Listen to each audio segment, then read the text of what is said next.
ગામની નદીમાં પણ પૂર આવ્યું હોવાની વિગતો મળી રહી છે। ખંભાળિયા તાલુકાના સામોર ગામે સ્થાનિક નદીમાં પૂર આવ્યું છે। જોખમી રીતે રસ્તા પરથી વાહન ચાલકો પસાર થઈ રહ્યા છે અને આપને દ્રશ્યોમાં બતાવી રહ્યા છે। સામોર ગામને જોડતા માર્ગ પર ધસમસતા પાણીની પૂર વહેવા લાગ્યું છે। જોખમી રીતે મોટરસાયકલ લઈને પસાર થતા હોય તેવા દ્રશ્યો આપ આપની ટીવી સ્ક્રીન પર જોઈ રહ્યા છો। અમારા સંવાદદાતા જય પણ અમારી સાથે જોડાયેલા છે। જય, ખંભાળિયામાં ખૂબ વરસાદ પડ્યો છે, જેના કારણે સામોર ગામે સ્થાનિક નદીમાં પૂર આવ્યું છે, પરંતુ લોકો પોતાનો જીવ જોખમમાં મૂકી રહ્યા છે અને રસ્તા પરથી પસાર થઈ રહ્યા છે।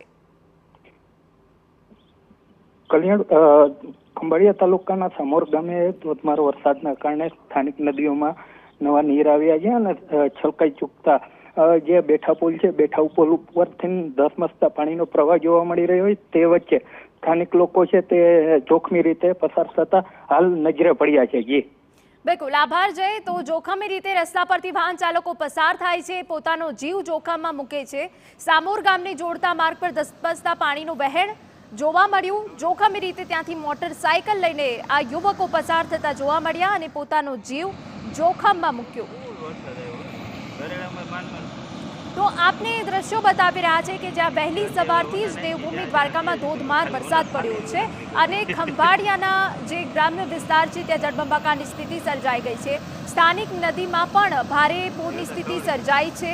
સામોર ગામે ભારે વરસાદ પડ્યો છે અને નદીનો વહેણ પ્રચંડ જોવા મળી રહ્યો છે અને તે વચ્ચે બાઇક ચાલક પોતાની બાઇક ત્યાંથી પસાર કરવાનો પ્રયત્ન કરે છે અને પોતાનો જીવ જોખમમાં મૂકે છે।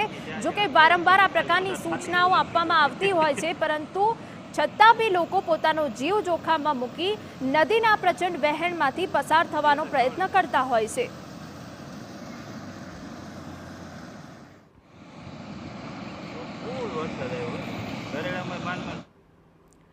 દેવભૂમિ